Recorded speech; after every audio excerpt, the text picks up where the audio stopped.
What is there even left to say at this point about Aaron Glenn? Seriously, what's left to say? I've done so many episodes on this man's incompetence already this season, and we're not even halfway done with the year.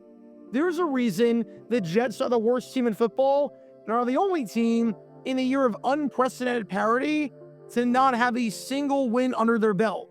There's a reason that the Jets stink so much, and it's because Aaron Glenn is having, quite possibly, the worst first year by any coach of all time from an on-the-field perspective. In terms of in-game management, he is on par with Nathaniel Hackett at this point, and that is not something I say lightly, because Hackett absolutely sucked.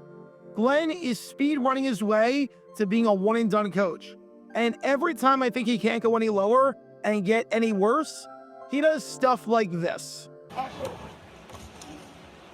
And he's backing up into a Panther, and he's sacked back at the 46. All right, that sack stunk, but it's third down, and there's 9 seconds left. You have a timeout. All you have to do is use the timeout here, call a play to get you into field goal range, so just a couple of yards, and then you can make it a 10-6 game at the half and cut it to a 4-point deficit, all while never giving the ball back to the Panthers. You can't save your timeout for the second half. You can't exchange it for a coupon at one of the stores at the mall across the street that took 20 years to build. Just take the timeout, call somebody on third down, and go from there. And they're going to let the clock run out. Or not. Welcome to Dumb Decisions. Before we break down what happened here, this whole series is about taking an in-depth look at decisions made during games that were clearly awful from the start. This isn't something to look bad in hindsight. Rather, this is something to look awful almost immediately. These are moves where your gut instinct tells you right away that there is no way this can possibly work. And sure enough, your gut instinct was smarter than that of an NFL head coach. And for this one, we're taking a look at the mind of New York Jets head coach, Aaron Glenn. Do you know how bad you have to be for me to call for your firing halfway through your first season? Like, legitimately. Do you know how bad you have to be? The Jets stink, but I don't care that they're 0-7. That's not what matters. The Jets stinking and being bad this year is something that just about everyone saw coming. So I don't care about that. And that's not why Glenn needs to go. The reason is because time after time and week after week, he will do the dumbest thing imaginable that shows that he has no idea what he's doing and has no idea how to manage a football game. I feel as if I've done an episode on Aaron Glenn every week at this point. Heck, there are some weeks where I've done 2.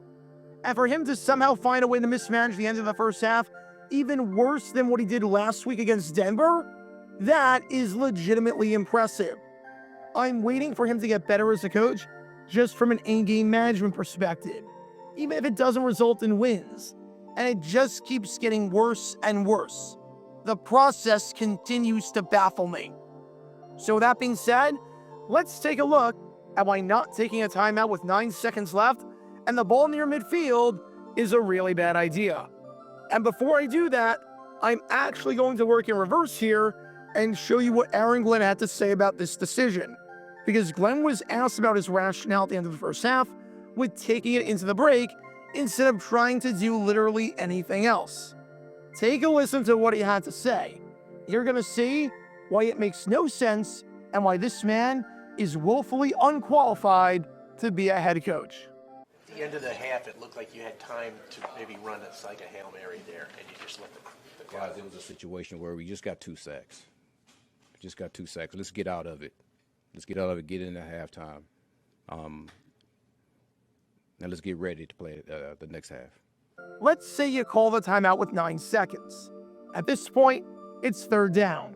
Your kicker is Nick Folk, who just a couple of weeks ago hit from 58 yards out against the Dolphins. You don't need a Hail Mary here, and I don't get why a bunch of reporters, including the one who asked the question to Glenn, think that this was about bypassing a Hail Mary to go into the half. I actually at least understand that logic and that line of thinking on Glenn if this was fourth down. A Hail Mary is a long developing play. You don't want your quarterback to take a beating, even if you are literally going to bench him in the second half anyways, and he might not reach the end zone. It's not like you have Aaron Rodgers back there under center.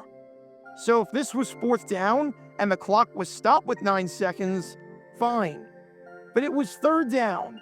You only need a couple of yards to get into field goal range. Realistically, you could probably try it from 60, so you've got to get somewhere around the 43-yard line. You said you just wanted to take it into the half and not risk anything and risk a long developing play because you just got sacked? What's stopping you from running a 10-yard out route? 3-step drop, get rid of it quickly, and you're good. No real chance at a sack there. If you complete it, great. You can now try the field goal as the final play of the half. If you don't, then you can line up for the Hail Mary and just throw it out of bounds and have Fields run out of the pocket if you don't actually want to call a play. There's no reason to throw your offensive line out of the bus like that in the post-game press conference. The point is, you had a realistic chance at scoring points on this drive. We're not talking about a Hail Mary here. We're talking about 10 or 15 yards on one play, which, by the way, you already did twice on this drive in the last 6 plays. Yeah, I love how Aaron Glenn is super negative and is saying to just get into the half when, number one, you don't get the ball to start the second half, so you need to steal as many possessions as you can. Number two, you're literally losing the game. And number three, you had as many plays get 10-plus yards on the drive as you had sacks. So it's not like it was unrealistic that you could drive down the field on one play. We're not talking about a 35-yard deep shot, just 10 yards, which you've done before. Even if you don't want to do a 3-step drop on an out route, if you don't trust your quarterback, which, by the way, your quarterback shouldn't be in the game if you don't trust him, and you shouldn't yell at reporters for asking questions about your quarterback situation if you're just going to bench the guy anyways. But even if you don't want to do that 3-step drop because it's too risky, why not just throw a wide receiver screen? Get a cowboy out in front, and if the receiver gets yards and gets out of bounds, great. Try the field goal, make it a 10-6 game. And if not, no harm done. The point is, you had a chance to try something here. We're not talking about taking it into the half with the ball at your own 15-yard line, where very little good could come out of that. We're talking about taking it into the half with the ball, for all intents and purposes, at midfield. Nothing complicated, nothing fancy. Because what's the risk here? Seriously, what's the risk of going for it here? Carolina can't get the ball back. It's not like if you don't get it, that the Panthers will have a chance to make it a 2-score game. You try the out route and don't get out of bounds, half's over. You try the screen and don't get out of bounds, half's over.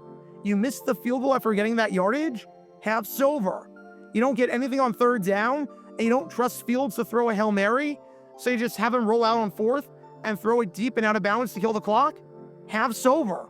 The worst case scenario in both options of going for it and not going for it is that it's a 10-3 game at the half and you're losing and you don't get the ball out of the halftime break. Meanwhile, the best case scenario in the option of going for it is that it's 10-6. Seeing as Folk has not missed a field goal all year and you are right near his range if you can just get a couple more yards. While the best case scenario in the option of not going for it is that it's 10-3. In life, if you have two options and both options pose the exact same worst case scenario, yet one option poses a significantly better best case scenario than the other, and the best case scenario is realistic to achieve and is something you've already done multiple times in the last minute, then shouldn't you do that? What's stopping you from doing that? And all of this goes back to Aaron Glenn, the man you've been watching this whole time, and his cluelessness and his inability to have a plan. Because here's the thing. Last week against the Broncos, at the end of the first half, Justin Fields took a sack to bring up 3rd and 7 with about 40 seconds left. At that point, you actually have a justifiable argument for taking it into the half. Force the Broncos to burn a timeout, run the ball. If you get the first down, great. But if not, you can go into the half. But at that point, you have a legit argument for going into the half because there's a very realistic chance that the Broncos get the ball back with time on the clock to do something if you decide to take the chance. Yet in that scenario 1 week ago, the Jets called a timeout and tried to push the ball down the field. At their own 41-yard line, So worse field position than what they had against the Panthers on 3rd and long with more time left in the half and a higher risk of giving it back to the opposition. After a sack, they decide to be aggressive. And 1 week later, in better field position with less time left in the half and for all intents and purposes, no risk of giving it back to the opposition, they decided to be conservative. Let me get this straight. Worse chance at scoring and better chance to make matters worse for you by giving it back, and you go for it. 1 week later, with a better chance at scoring and no chance of making matters worse for you by giving it back, and you don't go for it. What does Aaron Glenn stand for? Seriously, what does this man right here, Aaron Glenn, stand for? What is his philosophy? Does he know what he's doing? I know you're in your first year, and you're still trying to figure some stuff out about who you are and your identity and all of that. But it's getting even more and more confusing and befuddling by the week. The more time goes on, the less I understand this man. He zigs when you're supposed to zag. He zags when you're supposed to zig. He did A in a situation where he did B last week, even though it made more sense to do A last week and B this week. He contradicts his own logic on a week-to-week and even a quarter-to-quarter basis. Like, what are we doing here? When you've got a first-year coach, the wins and losses, for the most part, don't matter a ton in the evaluation process. I'm not going to fire a coach after 1 year simply because the team is losing games. The Saints are not that good this year. They've only won 1 game. I'm not calling for Kellen Moore's head. The thing that you need to evaluate first and foremost to avoid being a one and done is simple. Can you manage a game? Can you call a football game better than a 4-year-old who just picked up a PlayStation or Xbox controller for the first time and is just mashing random buttons? And the answer to that question, 7 games into Aaron Glenn's career, is a resounding no. Maybe things will change. I doubt it. But the more things stay the same, the more content I've got, and the more Jets fans will continue to suffer through this abomination of a year, this abomination of a coach, and this abomination of a franchise. So what did we learn from all of this? Honestly, at this point, if you're Aaron Glenn, whatever comes into your mind, just do the opposite. Whatever you're thinking of doing, don't do it. Just do the last thing you would do in that spot. You might be a better coach doing that than whatever you're doing right now. If you're at midfield with 9 seconds left and it's not 4th down and there's no risk to giving the ball back to the opposing team and you're losing and you don't get the ball to start the second half and you decide not to try to get some yards to the end of the field goal range and you just decide to bypass a realistic chance at 3 points for reasons that I can't figure out, especially when your kicker is perfect this year, and for reasons that contradict everything you did the week before, then you shouldn't be coaching in this league. Pack your bags, you're done, go back to coaching a defense somewhere, because you can't coach and manage an entire football team.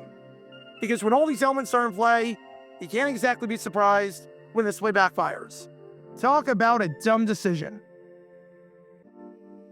Check out our live streaming schedule for the next few days. We're live every single day on this channel, whether we're covering a sporting event or playing GeoGuessr or just taking your requests. So make sure you like and subscribe and turn on the notification bell so you don't miss a single time that we go live and so that you can join this community. Also, thanks to all our members and our Patreon supporters who get exclusive perks like their name of the end of each video, members-only Q&A streams, and cool emojis to use on videos and during streams. See how you can join this community and become a member or a Patreon member by clicking the link in the description below.